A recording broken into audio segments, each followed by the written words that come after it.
السلام علیکم ورحمۃ اللہ وبرکاتہ۔ انتظار کریں کسی کا؟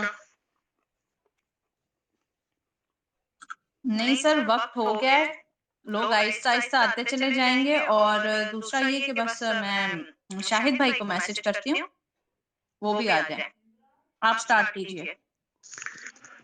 اعوذ باللہ من الشیطان الرجیم، بسم اللہ الرحمن الرحیم۔ شہد اللہ انہ لا الہ الا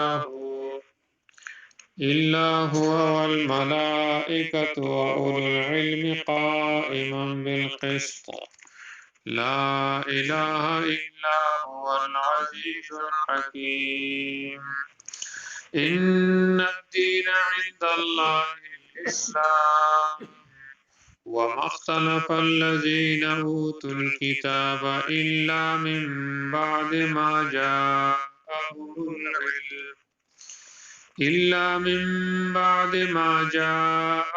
العلم بغیا بینہم ومن یکفر بآیات اللہ فإن اللہ سریع الحساب۔ سورہ آل عمران آیت نمبر 18 تا 20 صحیح ہے، مناسب ہے۔ کل کے سبق کے ساتھ ہمارا اس کا ربط ان آیات کا یہ ہے کہ کل کے سبق کے ساتھ ہم انٹریکٹ ہوتے ہیں۔ سابقہ آیت میں توحید کا بیان ہوا، مذکور آیتوں میں پہلی آیت میں بھی توحید خداوندی کا مضمون ایک خاص انداز سے بیان فرمایا گیا کہ اس پر 3 شہادتوں کا ذکر ہے۔ ایک خود اللہ جل شانہ کی شہادت، دوسرے اس کی فرشتوں کی، تیسرے اہل علم کی۔ اللہ جل جلالہ کی شہادت تو بطور مجاز ہے، مراد یہ کہ اللہ جل جلالہ کی ذات و صفات اور راز کے تمام مظاہر و مصنوعات اللہ تعالیٰ کی توحید کی کلی نشانیاں ہیں۔ تو کل توحید کا مسئلہ بیان ہوا، آج اس پر شہادتوں کا مسئلہ ہے۔ شاہد اللہ، اللہ تعالیٰ کی شہادت جو ہے یہ مجازی، یعنی اللہ تعالیٰ گواہی دیتے ہیں، گواہی دی اللہ نے کس بات کی؟ انہو کہ لا الہ، کوئی لائق عبادت نہیں ہے، الا، اگر کوئی ہے تو ہوا یعنی اللہ ہے، لا الہ الا ہو یعنی لا الہ الا اللہ، ہوا اللہ کی جگہ ضمیر ہے۔ والملائکۃ، اور فرشتے بھی گواہی دیتے ہیں، وَأُولُو الْعِلْمِ، اور علم والے بھی گواہی دیتے ہیں، قائما بالقسط، کہ وہی اللہ حاکم ہے، قائم یعنی حاکم ہے، بالقسط انصاف کا، انصاف کے حاکم ہے، اور وحدہ لا شریک ہے، کوئی ذات اور صفات میں کسی قسم کا کوئی شریک اللہ کے ساتھ نہیں۔ لا الہ، کوئی عبادت اور بندگی، حاجت روا مشکل کشا کوئی نہیں، الا ہو، مگر اللہ تعالیٰ ہی ہیں، العزیز، جو زبردست ہے، الحکیم، حکمت والے ہیں۔ ان الدین، بے شک دین جو ہے، عند اللہ، اللہ کے ہاں، الاسلام، وہ مسلمانوں کی حکم کی تابعداری ہے، یعنی اسلام ہے۔ عام معنی ہم سادہ الفاظ میں کرتے ہیں کہ ان الدین، بے شک دین اللہ تعالیٰ کے ہاں اسلام ہے۔ تفسیر انشاءاللہ اس کی کافی ہے۔ وَمَا اخْتَلَفَ الَّذِينَ، یہاں ما نافیہ ہے، ما کئی معنوں سے آتا ہے، ما موصولہ، ما مشابہ بلیسا، یعنی لیسا کے معنی میں، اور یہاں ما نافیہ ہے، یعنی منفی کے، نہیں کے معنی میں ہے، منفی کے۔ وما اختلف الذین اوتوا الکتاب، وما اختلف، وما اختلف، اختلاف نہیں کیا تھا، مخالفت نہیں کی، الذین، ان لوگوں نے، اوتوا الکتاب، جنہیں کتاب ملا تھا، جن کو کتاب دیا گیا تھا، یعنی عیسائی اور یہودی مراد ہیں، کہ انہوں نے اختلاف نہیں کیا تھا، الا، مگر جب کیا، من بعد ما جاءہم العلم، من بعد ما، اس کے بعد کیا، جاءہم، جب پہنچا ان کے پاس العلم سمجھ، علم تورات پہنچا، انجیل پہنچا، اس کے باوجود انہوں نے اختلاف کیا. وجہ اختلاف کا کیا تھا؟ پھر جب عالم تھے، سمجھدار تھے، اللہ کی طرف سے کتابیں تھی، تو پھر اس اختلاف کا وجہ کیا تھا؟ تو وہ اللہ بتاتے ہیں کہ بغیم بینہم، بغا یبغی، بغاوتن یعنی حدود سے نکلنا، بغین بوجہ زد اور حسد کے، بینہم ان کی آپس کی، ان کی آپس میں جو بغض اور حسد تھا، وہ بغض اور حسد انہوں نے دین میں داخل کر دیا، اور اپنے بغض اور حسد کا بڑاس نکالنے کے لیے دین کو بری طرح استعمال کیا، موسیٰ علیہ السلام کے مذہب کو اور عیسائیت کو. ومن یکفر بآیات اللہ، ومن اور ہر وہ شخص، یکفر جو انکار کرے گا، بآیات اللہ اللہ تعالیٰ کے حکموں کا، آیات حکموں کا، فإن اللہ پس اللہ تعالیٰ سریع الحساب، سریع سرعت سے ہے، جلد، تیز، سریع الحساب بہت جلد حساب لینے والے.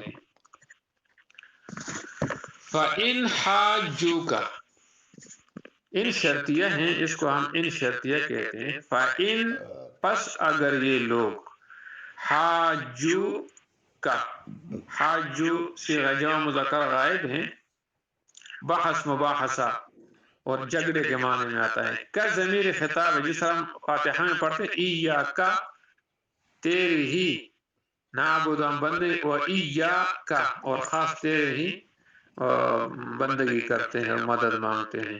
تو فَإِنْ حَاجُّوكَ، پس اگر یہ آپ سے جھگڑیں، فَقُلْ تو ان سے کہیں، اس کے باوجود اگر جھگڑا کرتے ہیں توحید میں اللہ تعالیٰ کی اور شرک باز رہنے پھر بحث کرتے ہیں، تو فَقُلْ ان سے کہہ دیں، اسلم تو میں نے خود کو سپرد کیا ہے، میں سپرد ہو چکا ہوں، میں نے تابع کیا ہے، وجہیہ اپنا چہرہ یعنی خود کو، للہ خاص اللہ کے لیے، میں مکمل طور پر میں نے خود کو اللہ کے حوالے کیا ہے. ومن اور وہ بھی اللہ کے ہاں سپرد ہیں، وہ بھی اللہ کے تابعدار ہیں، اتبعنی جو میرے پیروکار ہیں. اتبعنی نون کے بعد وقف ہے چونکہ، تو یہاں یا کو کاٹ دیا گیا ہے، تو نون کے اوپر جو زیر ہے نیچے، تو یہ نی یا متکلم ہے، جس طرح پاکستانی، ہندوستانی یہ ہم لکھتے ہیں نا، تو وہ اس کو ہم یا نسبتی کہتے ہیں، یعنی کسی کی طرف جیسے ملتانی، لاہوری وغیرہ، تو اس آخری یا کو یا نسبت کہتے ہیں. ملتانی حلوہ، یعنی ملتانی حلوہ کا مطلب ہے وہ چیز جو ملتان میں بنی ہے. پاکستانی نژاد یعنی وہ بندہ جس کی نسبت پاکستان کی طرف ہے. تو وَمَنِ اتَّبَعَنِی جو میرے پیروکار ہیں وہ اور میں، ہم نے اسلمت للہ، ہم نے اللہ کو خود کو تسلیم کر دیا ہے، سپرد کر دیا ہے. وَقُلْ لِلَّذِينَ اور کہہ دے ان لوگوں سے، اوتوا الکتاب جن کو کتاب ملی ہے، اہل کتاب عیسائی اور یہودی مراد ہیں، والامیین اور عام لوگوں کو جو عالم نہیں ہے، امی لوگ ہے، ان پڑھ ہے، ناسمجھ ہے. اسلمتم پہلا حمزہ استفہامیہ ہے، سوالیہ. اسلمتم کیا تم تابع ہوتے ہو، کیا تم بھی ہماری طرح اللہ تعالیٰ کے تابع ہوتے ہو، شرک چھوڑتے ہو. فَإِنْ أَسْلَمُوا پس اگر انہوں نے بات مان لی اور تسلیم ہو گئے، یعنی خود کو اللہ تعالیٰ کے دین کے سپرد کر دیا، فَقَدْ اهْتَدَوْا پس یقیناً وہ ہدایت پا گئے. وَإِن تَوَلَّوْا وَاللَّهُ يُوَلِّ تولا کہتے ہیں منہ پھیرنے کو، اعراض کو. وَإِن تَوَلَّوْا اور اگر وہ منہ پھیرے یعنی انکار کریں، فَإِنَّمَا پس بے شک، عَلَيْكَ الْبَلَاغُ آپ کے ذمے پیغام پہنچانا تھا، آپ نے پیغام پہنچایا، آگے میں جانوں اور وہ جانے. واللہ اللہ تعالیٰ بصیر دیکھتے ہیں بالعباد بندوں کو. اللہ تعالیٰ بندوں پہ نگران ہے، خود نگران ہے اللہ تعالیٰ. مزید آگے پھر آپ کا کام نہیں، پیغام پہنچا دیا، اب آگے میرا اور ان کا معاملہ ہے.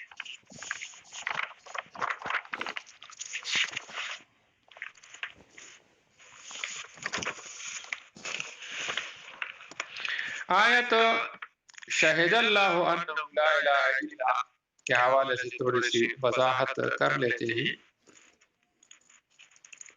اس کی کچھ وضاحت بھی ہیں اور ساتھ اس کی فضیلت بھی ہے. یہ آیت شہادت ایک خاص شان رکھتی ہے. امام تفسیر بغوی رحمہ اللہ نے نقل کیا ہے کہ یہود کے دو بڑے عالم ملک شام سے مدینہ طیبہ آ گئے. مدینہ کی بستی کو دیکھ کر آپس میں بات چیت کرنے لگے کہ یہ بستی تو اس طرح کی ہے جس کے لیے تورات میں پیشن گوئی آئی ہے کہ اس میں نبی آخر الزمان قیام پذیر ہوں گے. ان کے بعد ان کو اطلاع ملی کہ یہاں مدینے میں کوئی بزرگ ہے جن کو لوگ نبی کہتے ہیں. یہ آپ صلی اللہ علیہ وسلم کی خدمت میں حاضر ہوئے. آپ پر نظر پڑتے ہی وہ تمام صفات سامنے آ گئی جو تورات میں آپ صلی اللہ علیہ وسلم کے بتلائے گئے تھے. حاضر ہو کر عرض کیا کہ آپ محمد ہیں صلی اللہ علیہ وسلم. آپ نے فرمایا ہاں. پھر عرض کیا کہ آپ احمد ہیں. آپ نے فرمایا کہ ہاں. میں محمد ہوں اور احمد ہوں صلی اللہ علیہ وسلم. پھر عرض کیا کہ ہم آپ سے ایک سوال کرتے ہیں، اگر آپ اس کا صحیح جواب دیں تو ہم ایمان لے آئیں گے. آپ نے فرمایا پوچھیے. انہوں نے سوال کیا کہ اللہ تعالیٰ کی کتاب میں سب سے بڑی شہادت کون سی ہے؟ اللہ تعالیٰ کی کتاب میں سب سے بڑی شہادت کون سی ہے؟ اس سوال کے جواب کے لیے یہ آیت شہادت نازل ہوئی. اسی وقت آپ نے ان کو پڑھ کر سنا دی اور یہ دونوں اسی وقت مسلمان ہو گئے. مسند احمد رحمہ اللہ کی حدیث میں ہے کہ عرفات میں نبی علیہ السلام نے یہ آیت پڑھی تو اس آیت کو پڑھنے کے بعد فرمایا وَأَنَا عَلَى ذَلِكَ مِنَ الشَّاهِدِينَ یا رب، یعنی یہ اللہ میں بھی اس بات کی جس پر آپ نے اللہ نے گواہی دی، پھر فرشتوں نے دی، پھر اہل علم نے دی، میں بھی اے میرے رب اس پر میں بھی گواہی دینے والا ہوں، یعنی اے پروردگار میں بھی اس پر شاہد ہوں.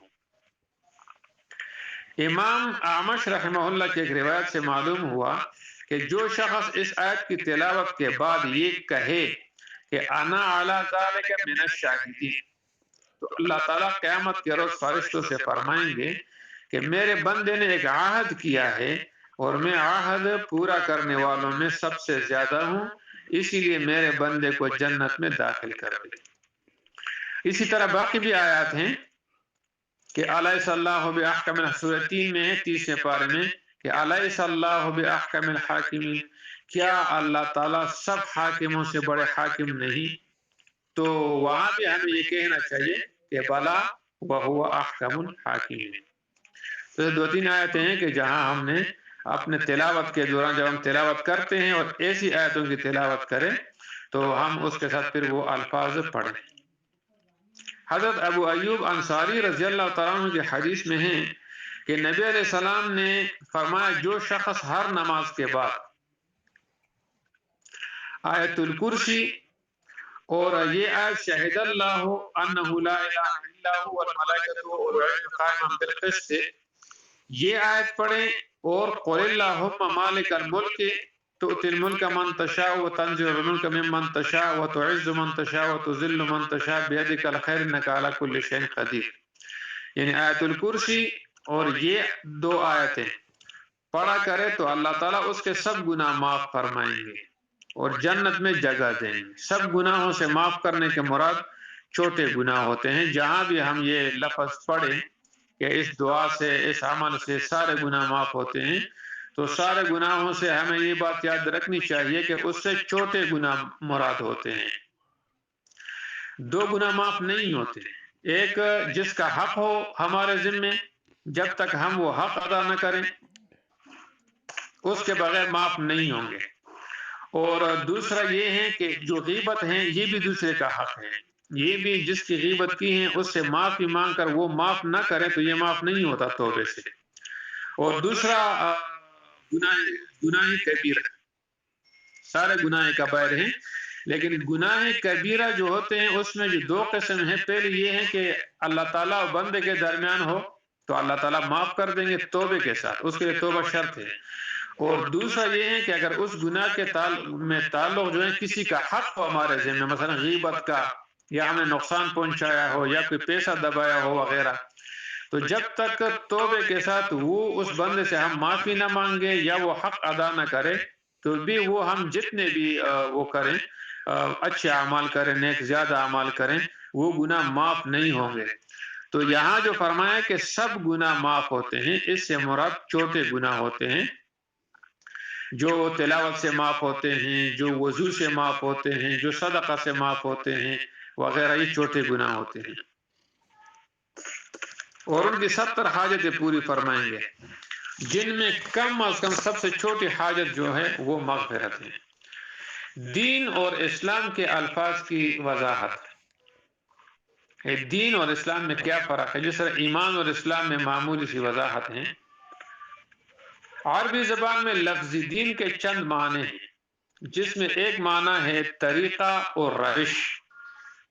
قرآن کی اصطلاح میں لفظ دین ان اصول و احکام کے لیے بولا جاتا ہے جو آدم علیہ السلام سے لے کر نبی علیہ السلام تک سب انبیاء میں مشترک ہو، یعنی اس میں تبدیلی نہ آئی ہو، جیسے لا الہ الا اللہ کلمے کا پہلا حصہ اب آدم علیہ السلام سے لے کر نبی علیہ السلام تک کلمے کا یہ حصہ تبدیل نہیں ہوا ہے۔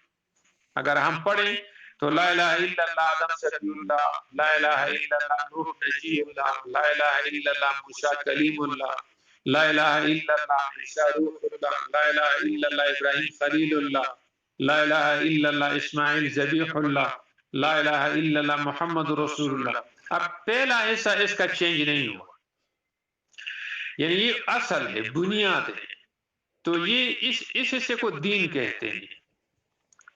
کلمے کا یہ پہلا حصہ جو ہے، اس حصے کو ہم دین یعنی اصول اصل سمجھتے ہیں کہ یہ دین کا وہ حصہ جس میں کوئی چینجز، کوئی تبدیلی نہیں آتی۔ اور لفظ شریعت یا منہاج یا بعد کے اصطلاحات جو ہیں، لفظ مذہب فروع احکام کے لیے بولا جاتا ہے۔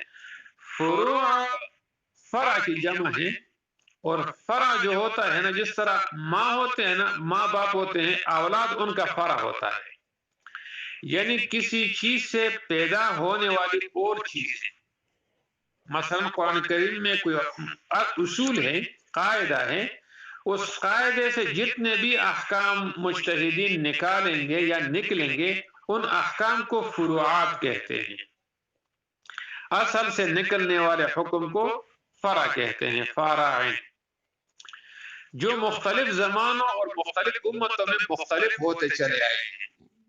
اس کے حوالے سے قرآن مجید میں ارشاد ہے کہ شرع لکم من الدین ما وصى به نوحا، یعنی اللہ تعالیٰ نے تمہارے لیے وہی دین جاری فرمایا جس کی وصیت تم سے پہلے نوح علیہ السلام اور دوسرے انبیاء علیہ السلام کو کی گئی تھی۔ اس سے معلوم ہوا کہ دین سب انبیاء علیہ السلام کا ایک ہی تھا، اور جو سمجھنے کے لیے ہم کلمے کا پہلا حصہ اس کو بھی کہہ سکتے ہیں، یعنی اللہ تعالیٰ کی ذات کی جامع کمالات، تمام نقصانات سے، عیبوں سے پاک ہونے، اس کے سوا کسی کا لائق عبادت نہ ہونے، یہ اصول ہے۔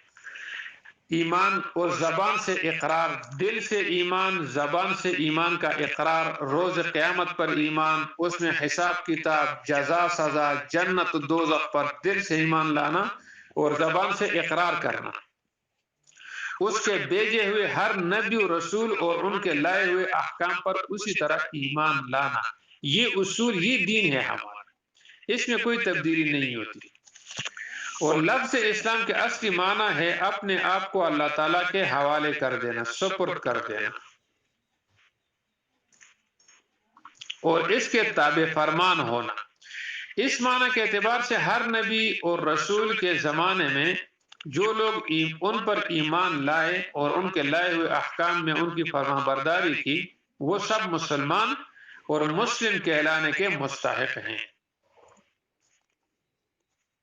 یہاں میں نے 2 مرتبہ یہ لفظ پڑھا نبی اور رسول، تو نبی اور رسول میں زیادہ فرق نہیں ہے، پیغمبری میں دونوں برابر ہیں، لیکن رسول اس کو کہتے ہیں جس کو نئی کتاب نئی شریعت ملے، نبی اس کو کہتے ہیں جو اسی پیغمبر کی شریعت کو آگے لے جائے۔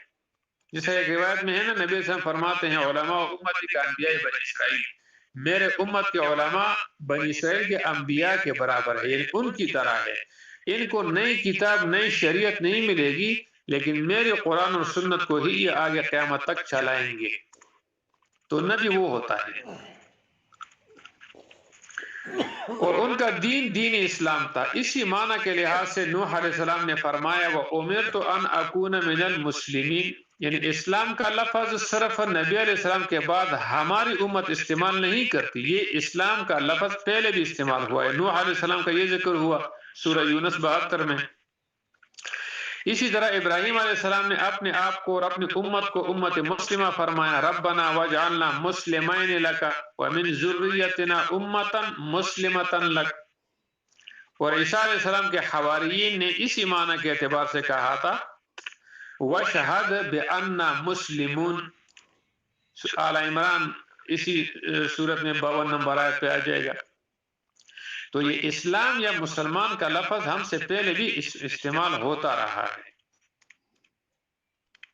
اور بعض اوقات یہ لفظ خصوصیت سے اس دین و شریعت کے لیے بولا جاتا ہے جو سب سے آخر میں خاتم الانبیاء صلی اللہ علیہ وسلم لے کر آئے، اور جس نے پچھلی تمام شریعتوں کو منسوخ کر دیا، اور جو قیامت تک باقی رہے گا۔ اس معنی کے اعتبار سے یہ لفظ صرف دین محمدی صلی اللہ علیہ وسلم اور امت محمدی صلی اللہ علیہ وسلم کے ساتھ مخصوص ہے۔ ابھی نبی علیہ السلام کے بعد مسلمان کا لفظ اور اسلام کا لفظ صرف نبی علیہ السلام کو ماننے والوں کے لیے خاص ہے، سب کے لیے نہیں۔ اب اگر عیسائی خود کو کہیں کہ ہم عیسیٰ علیہ السلام کے امت ہیں، وہ بھی مسلمان تھے ہم بھی ہیں، نہیں، ابھی وہ مسلمان نہیں۔ جب نبی علیہ السلام نہیں آئے تھے تو عیسائی مسلمان کہہ سکتے ہیں، جب مانا تھا تو عیسائی مسلمان تھے۔ اسی طرح یہودی جب عیسیٰ علیہ السلام نہیں آیا تھا اور موسیٰ علیہ السلام تھے، تو اگر موسیٰ علیہ السلام کو مانتے تھے تو وہ مسلمان تھے۔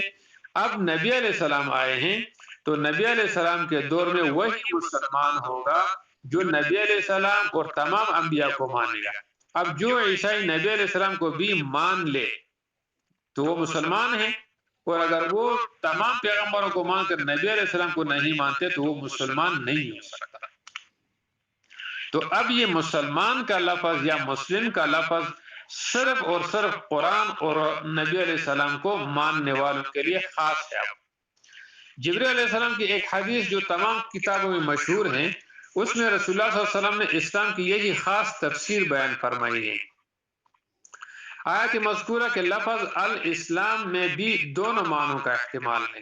پہلے معنی لیا جائے تو مطلب یہ ہوگا کہ اللہ تعالیٰ کے نزدیک مقبول دین اسلام ہے، یعنی اپنے آپ کو اللہ تعالیٰ کے تابع فرمان بنانا، اور ہر زمانہ میں جو رسول آئے اور وہ جو کچھ احکام لائے ان پر ایمان لانا اور اس کی تعمیل کرنا۔ اس میں دین محمدی صلی اللہ علیہ وسلم کی اگرچہ تخصیص نہیں، لیکن عام قاعدہ کے ماتحت حضرت سید الانبیاء صلی اللہ علیہ وآلہ وسلم کی تشریف لانے کے بعد ان پر اور ان کے لائے ہوئے تمام احکام پر ایمان و عمل بھی اس میں داخل ہو جاتا ہے، جس کا حاصل یہ ہوگا کہ نوح علیہ السلام کے زمانے میں دین قبول وہ تھا جو نوح علیہ السلام لائے، ابراہیم علیہ السلام کے زمانے میں وہی تھا جو ابراہیم علیہ السلام لے کر آئے، موسیٰ علیہ السلام کے زمانے کا اسلام وہ تھا جو الواح تورات یعنی تورات کے تختیوں پر ملا اور دینی موسیقی کے لایا۔ عیسیٰ علیہ السلام کے زمانے کا اسلام وہ ہے جو انجیل اور عیسوی ارشادات کے رنگ میں نازل ہوا، اور آخر میں خاتم الانبیاء صلی اللہ علیہ وسلم کے زمانے کا اسلام وہ ہوگا جو قرآن و سنت کے بتلائے ہوئے نقشے پر مرتب ہوا۔ خلاصہ کلام یہ ہوا کہ ہر نبی کے زمانے میں ان کا لایا ہوا دین ہی دین اسلام اور عند اللہ مقبول تھا، جو بعد میں یک کے بعد دیگر منسوخ ہوتے چلے آئے۔ آخر میں نبی علیہ السلام کا دین دین اسلام کہلایا، جو قیامت تک باقی رہے گا۔